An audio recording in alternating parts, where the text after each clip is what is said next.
ISC class 12 commerce का आज हम लोग चैप्टर नंबर 6 करने वाले हैं। बहुत ही इंपॉर्टेंट चैप्टर है ये, प्रिंसिपल्स ऑफ मैनेजमेंट। इससे एकदम क्वेश्चन आना ही आना है, हर हाल में आएगा इससे क्वेश्चन ये चैप्टर से, ठीक है।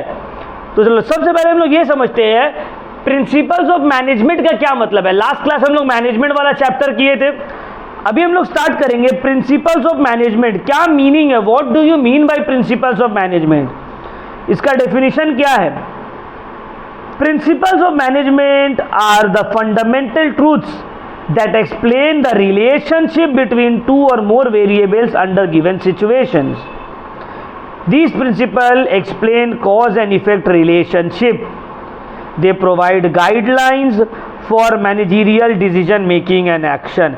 क्या मतलब है, देखो प्रिंसिपल्स ऑफ मैनेजमेंट जो है ये एक रूल्स है जो एक्सप्लेन करता है कॉज एंड इफेक्ट रिलेशनशिप को मैनेजमेंट का, कि अगर इस रूल को इस सिचुएशन में अप्लाई किए तो क्या होगा। समझ में आ रहा है। तो प्रिंसिपल्स ऑफ मैनेजमेंट क्या है, दीज आर फंडामेंटल ट्रूथ्स। ये फंडामेंटल ट्रूथ्स है जो एक्सप्लेन करता है तुमको reasons for different situations. Principles of management जो है कोई एक हार्ड एंड फास्ट रूल नहीं है, मतलब लॉ ऑफ ग्रेविटी की तरह नहीं है, मतलब होगा ही होगा यही चीज।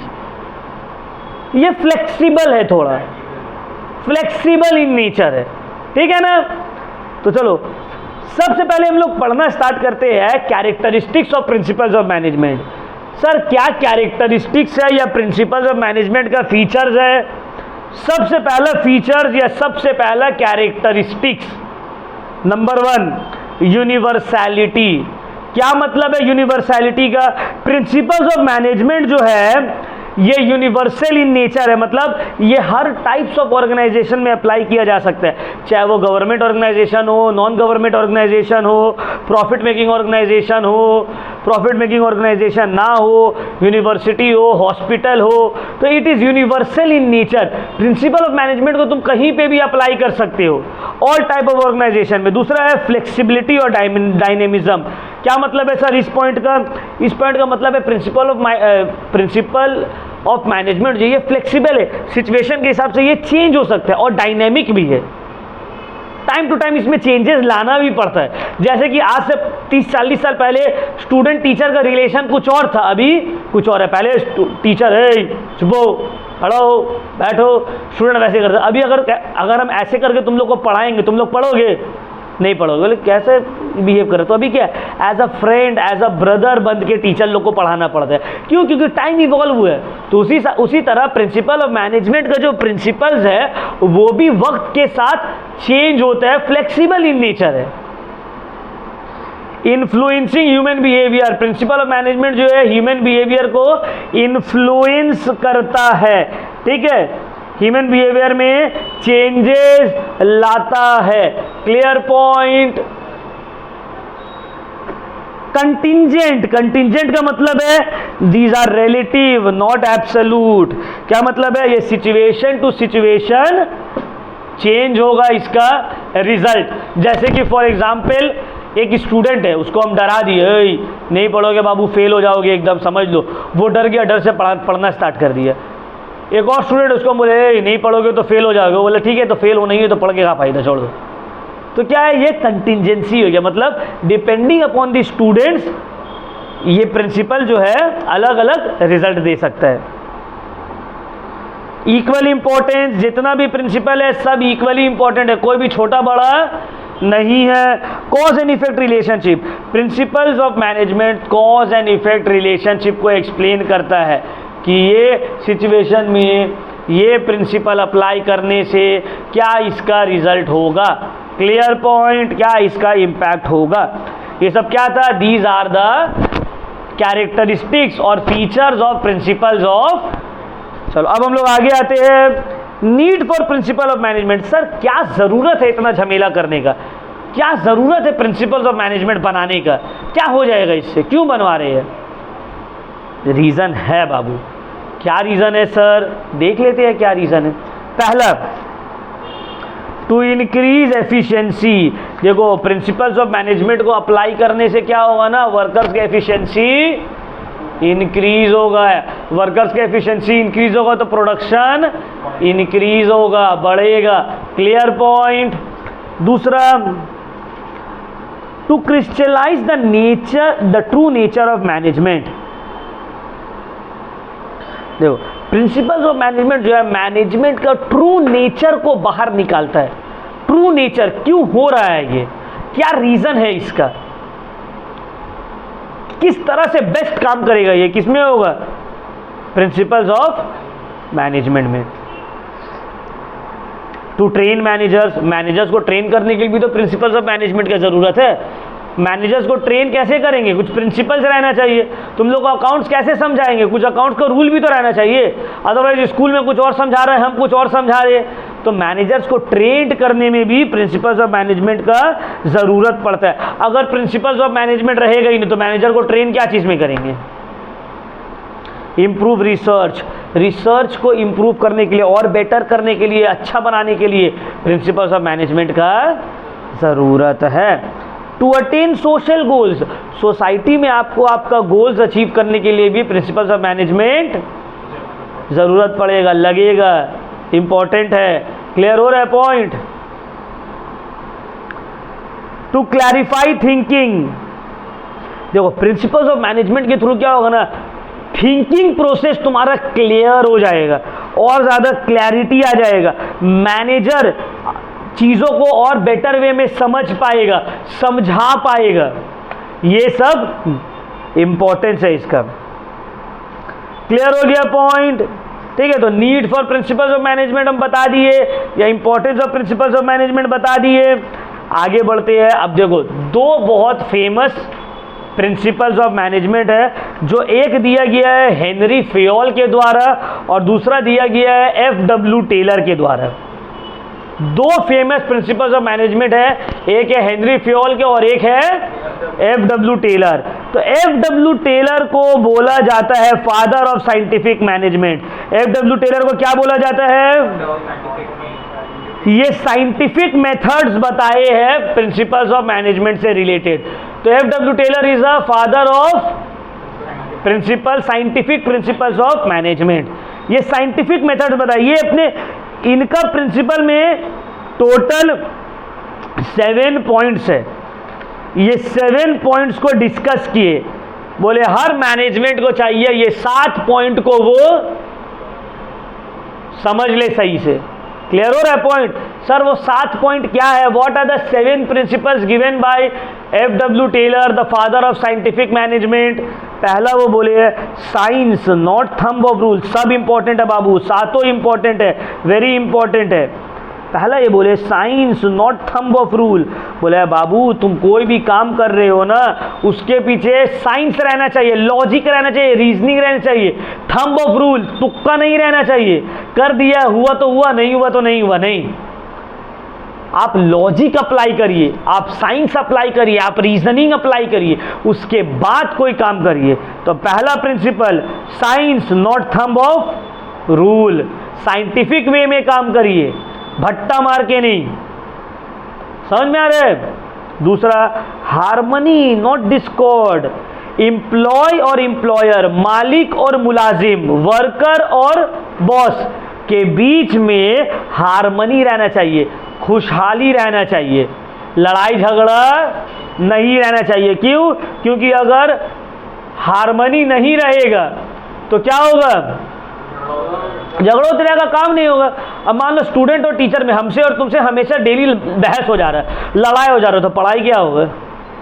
हम लोग को पढ़ाई करने के लिए ज़रूरी है कि मेरा और तुम्हारे बीच में रिलेशन अच्छा रहे, खुशहाल रहे।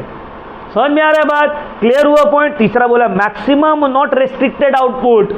तीसरा प्रिंसिपल ऑफ मैनेजमेंट जो एफ.डब्ल्यू. टेलर बोला है कि ऑर्गेनाइजेशन को चाहिए कि वो अपना प्रोडक्शन मैक्सिमम से मैक्सिमम करे, अपने प्रोडक्शन को जानबूझकर रेस्ट्रिक्ट ना करे, रोके ना। क्यों? क्योंकि प्रोडक्शन जब मैक्सिमम होगा तभी तो वर्कर का अर्निंग भी ज़्यादा होगा। बहुत सारा टाइम मैनेजमेंट करते हैं ना, जानबूझ के काम कम कर देते हैं, है ना, प्रोडक्शन कम कर देता है ताकि प्राइस बढ़ाएंगे।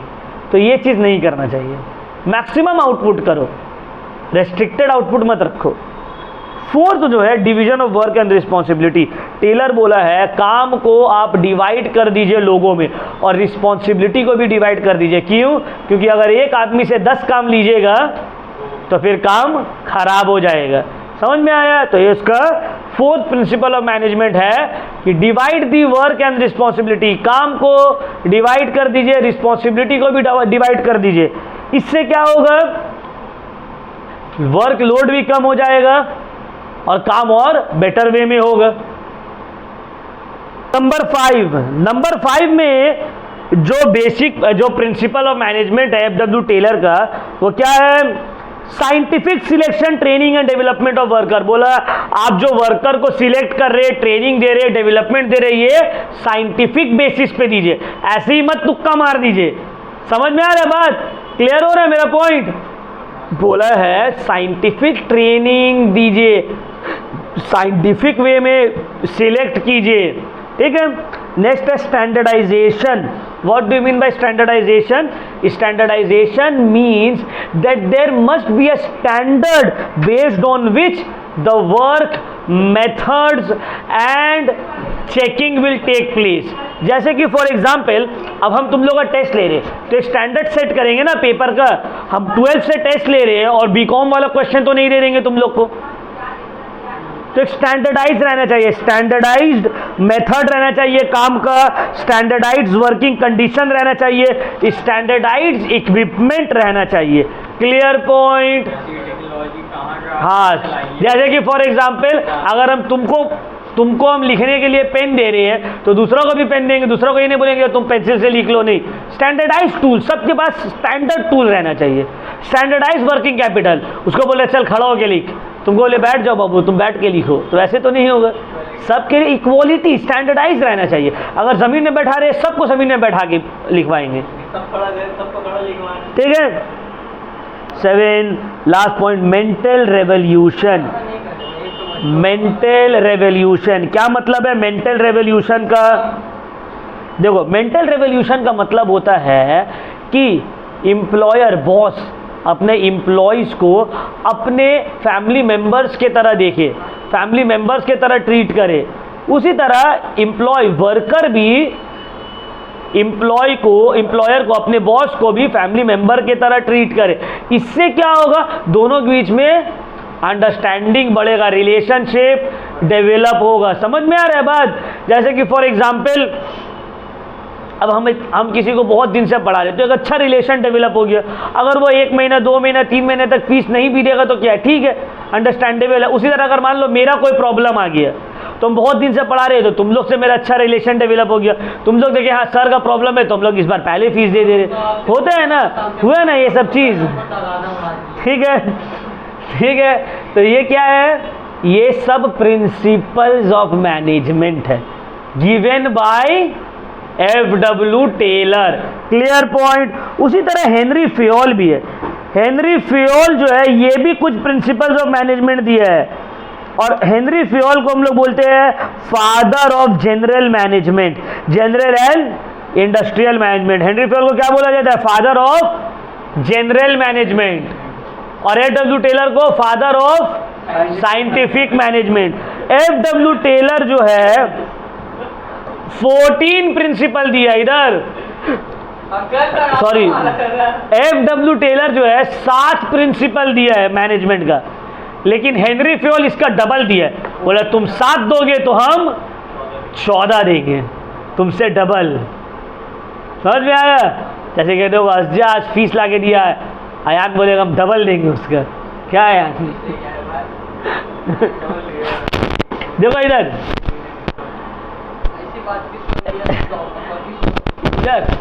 एफडब्ल्यू टेलर जो है वो कितना प्रिंसिपल दिया था मैनेजमेंट का? 7। हेनरी फ्योल कितना प्रिंसिपल ऑफ मैनेजमेंट दिया? 14। एफडब्ल्यू टेलर को बोलते थे फादर ऑफ, इसको बोलेंगे father of general management. Clear point? तो चलो ये अपने प्रिंसिपल के बारे में क्या बोले, 14 प्रिंसिपल दिए, जल्दी जल्दी पढ़ना है, ठीक है। पहला बोला डिवीजन ऑफ वर्क, वहां पे भी बोला था ना, ये भी बोला डिवीजन ऑफ वर्क। बोला भाई काम को बांट लीजिए, और बांट रहे हैं एक साइंटिफिक बेसिस पे बांटिए। जैसे कि फॉर एग्जाम्पल लिखने का काम एक जगह कर दिए, पेंटिंग का काम एक जगह कर दिए, प्रिंटिंग एक जगह कर दिए, डिस्ट्रीब्यूशन का काम एक जगह कर दिए। वर्क को डिवाइड कर देना है on similar means, same type का काम को एक एक पार्ट में डिवाइड कर देना है। और दूसरा बोला गया है कि स्पेशलाइज्ड लोगों को काम दो। अगर हम दे रहे हैं राइटिंग का काम तो उसको देंगे जिसके हैंड राइटिंग अच्छा है। अगर हम दे रहे हैं डिस्ट्रीब्यूशन का काम उसको देंगे जिसका कॉन्टैक्ट हाई है, जो ज्यादा लोगों को जानते हैं। समझ में आ रहा है बात? तो पहला प्रिंसिपल डिवीजन ऑफ वर्क, दूसरा बोला अथॉरिटी एंड रिस्पॉन्सिबिलिटी। बोला गया है जिसके पास अथॉरिटी है उसी को रिस्पॉन्सिबल ठहराया जाए। सर ये अथॉरिटी और रिस्पॉन्सिबिलिटी का मतलब क्या है? बिजनेस स्टडीज में क्लास 11 में था authority, responsibility and accountability chapter. अगर नहीं समझ में आएगा तो मेरा यूट्यूब सेक्शन में जाना, 11 बिजनेस स्टडीज का, उसमें जाकर चेक कर सकते हो, वो चैप्टर है। अथॉरिटी मतलब the power to get the work done by others, authority. Responsibility मतलब उस काम के लिए जिम्मेदार रहना।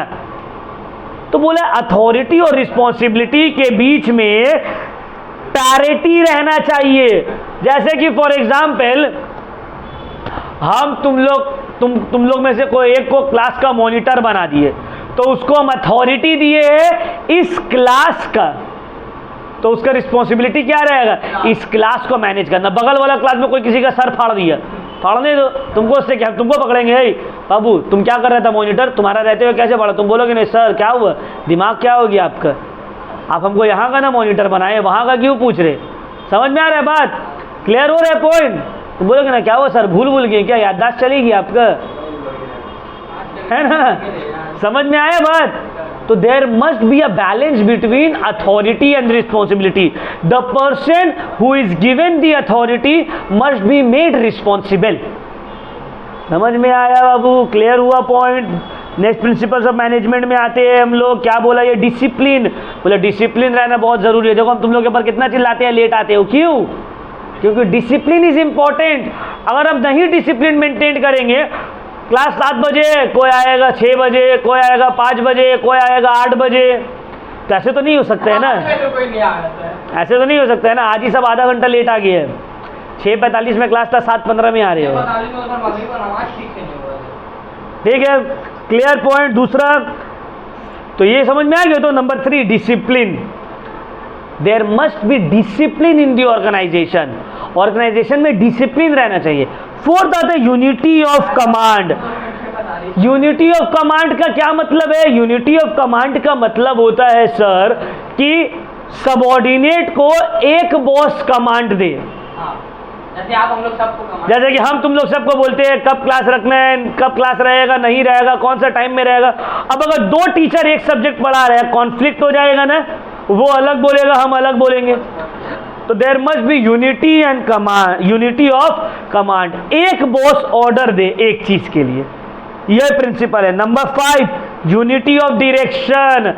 जितना भी, फोन रखो चलो, जितना भी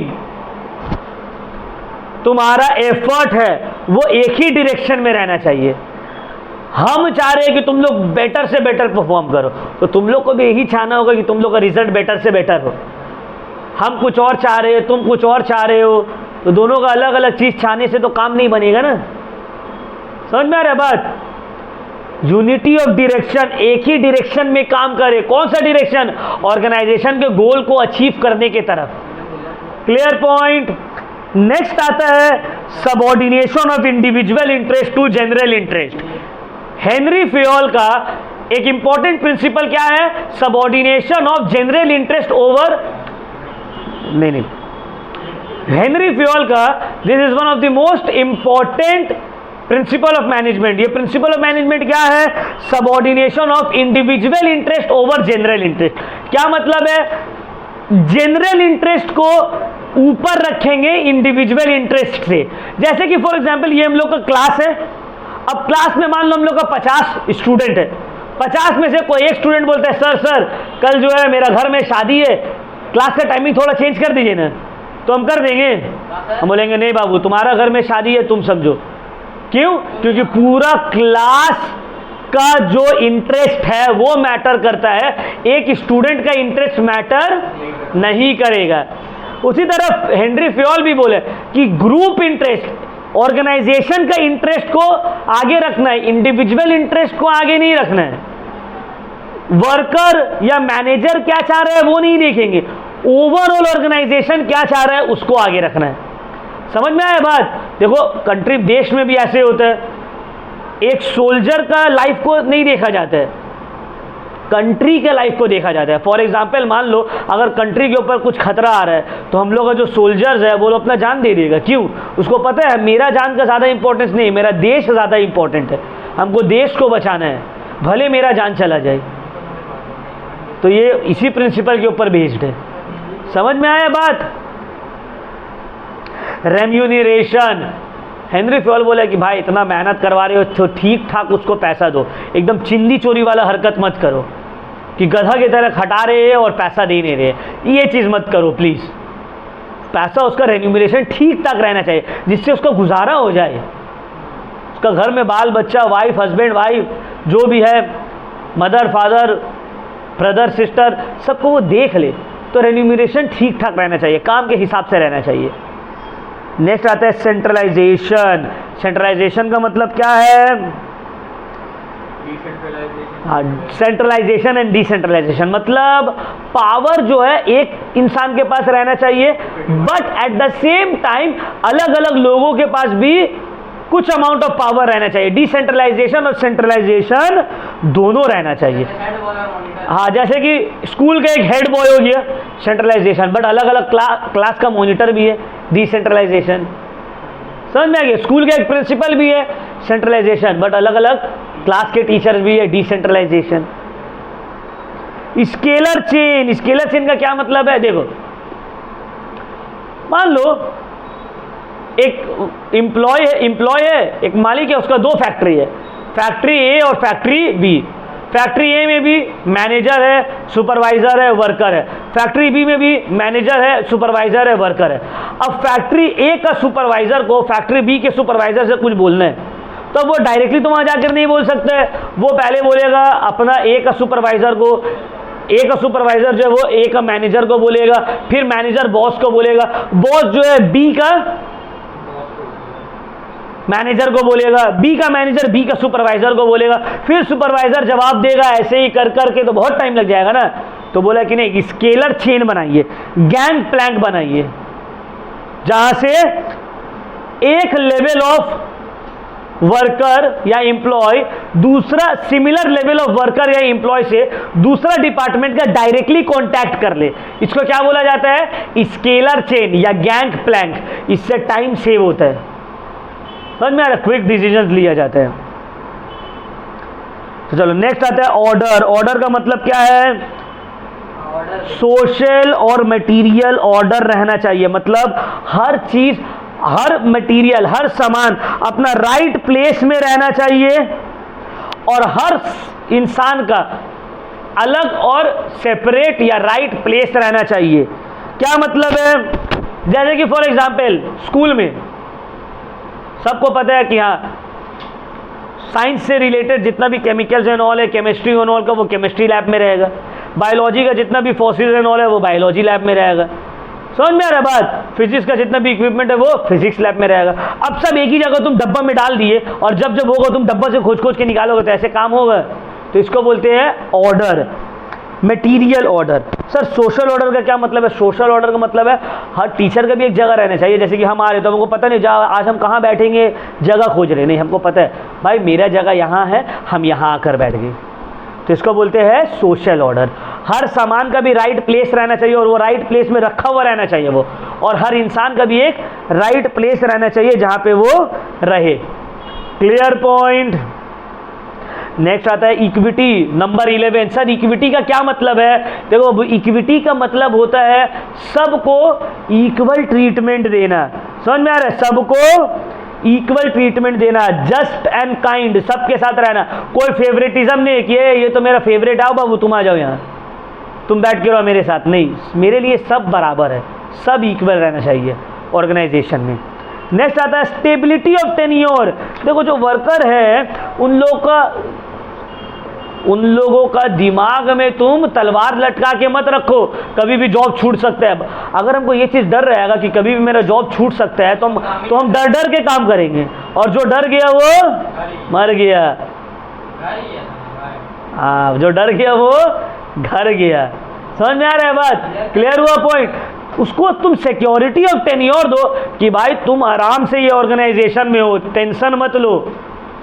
अगर हम तुम लोगों को बोल टेस्ट ले रहे, जो फेल होगा निकाल लेंगे और नहीं पढ़ाएंगे, तो सब चाप में आ जाएगा।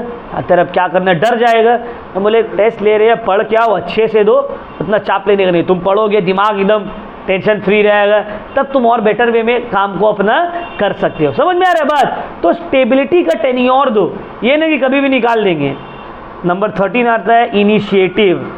इनिशिएटिव मतलब जितना भी एम्प्लॉय है उन लोग को इनकरेज करेंगे हम लोग कि बेटा वो लोग भी पार्ट ले मैनेजमेंट में, वो लोग भी अपना सजेशंस दे ऑर्गेनाइजेशन में। क्लियर हो रहा है पॉइंट? समझ में आ रहा है? Last point very very important, spirit D corps. Initiative का मतलब है एम्प्लॉयर्स को चाहिए कि वो लोग एम्प्लॉयज को इनकरेज करे कि वो लोग भी ऑर्गेनाइजेशन में इनिशिएटिव ले, पार्ट ले, अपना समझे, सजेशंस दे। और लास्ट है spirit D corps. Spirit D corps का मतलब होता है यूनिटी इज स्ट्रेंथ, या यूनिटी मतलब एकता में ही ताकत है। ऑर्गेनाइजेशन को चाहिए कि एक करके रखा जाए, यूनिटी दिखाया जाए, एक मुट्ठी में बंध के रहे उन लोग। इसी को क्या बोला जाता है? Unity is strength. तो ये 14 प्रिंसिपल्स ऑफ मैनेजमेंट था। किसका? हेनरी फेयोल्स का। यूनिटी इज स्ट्रेंथ, एकता में ही ताकत है। क्लियर? चलो अब हम लोग आगे बढ़ते हैं। Relevance of principles today. आज के डेट में इधर देखो, ध्यान से समझो। आज के डेट में सर प्रिंसिपल्स ऑफ मैनेजमेंट जो इतना हम लोग पढ़े हैं, इसका क्या रेलिवेंस है, क्या इंपॉर्टेंस है, आज के डेट में कैसे उसको यूज किया जा सकता है? देखो, division of work. Division of work का मतलब क्या है? टोटल टास्क को एक आदमी नहीं परफॉर्म कर सकेगा, उसको क्या करना है? अलग अलग लोगों में बांट देना है, डिवाइड कर देना है। दूसरा प्रिंसिपल क्या है? Authority and responsibility. इसका मतलब क्या है? चिल्ला चिल्ली मत करो, क्लास यहाँ खत्म नहीं हुआ है, क्लास चल रहा है, चिल्लाओ मत, बाहर आवाज आ रहा है। देखो, अथॉरिटी एंड रिस्पॉन्सिबिलिटी का मतलब क्या है? दोनों एक साथ जाएगा। समझ में आ रहा है बात? जो आदमी रिस्पॉन्सिबल है उसी के पास अथॉरिटी रहना चाहिए। डिसिप्लिन। डिसिप्लिन क्यों जरूरी है? स्मूथ फंक्शनिंग के लिए जरूरी है। दो तरह का डिसिप्लिन, एक ऑर्गेनाइजेशन का डिसिप्लिन भी होना चाहिए और सेल्फ डिसिप्लिन भी रखना चाहिए तुमको। क्लियर हो रहा है पॉइंट? तो ये सब प्रिंसिपल को एक बार गो थ्रू कर लेना है कि आज के डेट में क्या रेलिवेंस है उसका। हाँ, कम से कम 8 को तो कर लेना है, 7-8 को। अब हम लोग आते हैं last point, difference between F W. Taylor का प्रिंसिपल एंड हेनरी फेयोल का प्रिंसिपल। सर दोनों के प्रिंसिपल में क्या डिफरेंस है? बाबू, पहला डिफरेंस है, टेलर का जो प्रिंसिपल है वो फ्लोर लेवल के लिए, मतलब लोअर मैनेजरियल जॉब्स के लिए। फेयोल का जो प्रिंसिपल है ना, वो टॉप लेवल मैनेजमेंट के लिए है। टेलर का जो प्रिंसिपल है वो साइंटिफिक वे में बना हुआ है, लेकिन फेयोल का प्रिंसिपल जो है वो प्रैक्टिशनर था, वो एक्सपेरिमेंटेशन के थ्रू बना हुआ है। ठीक है, हिट एंड ट्रायल मेथड के थ्रू बना हुआ है।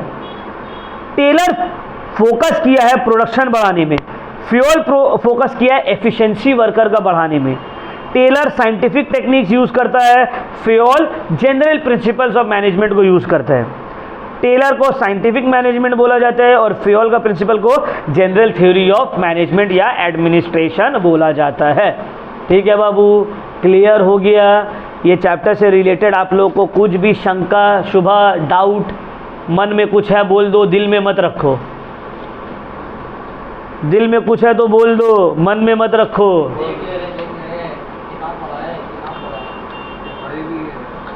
चलो, तो ये चैप्टर को हम ख़त्म मानते हैं अपनी तरफ से। Thank you very much.